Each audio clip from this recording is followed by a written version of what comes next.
ATU, Connecticut Legislative Council, and Jerry, who has gotten some 4,000 signatures today to increase funding in our Special Transportation Fund and stop the cuts to both bus and rail.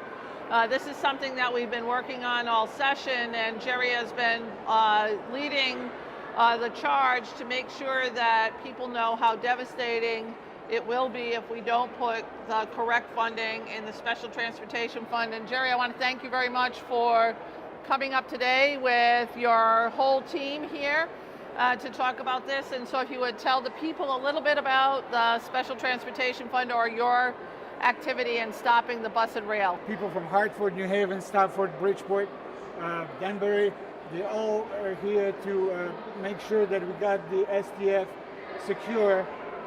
Even the Hartford, New Haven, and Stamford is not affected right now, but all the people that depends on a public transportation live all over the state, not only in the big cities.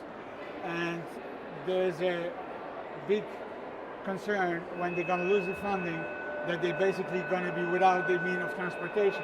I'm talking about people going to grocery stores, hospitals, schools, doctors, the basic needs. A lot of the individuals that take this service, as well as the paratransit service, are those with disabilities that are going to depend on this ride every day to get from A to B. So I'm representing those individuals. So that's ADA is the American Disabilities Act, and that means many people who count on public transportation not only don't have cars, a lot of people use public transportation to just get around, to go and do anything that you have to do that you don't when you don't have a car. In Norwich, it's the seat district. They're looking at 50% cuts.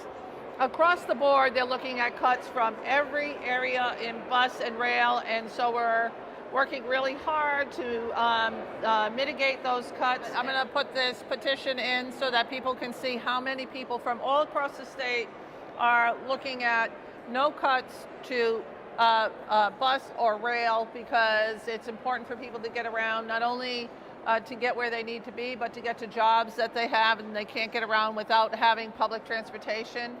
Again, 4,000 signatures here today.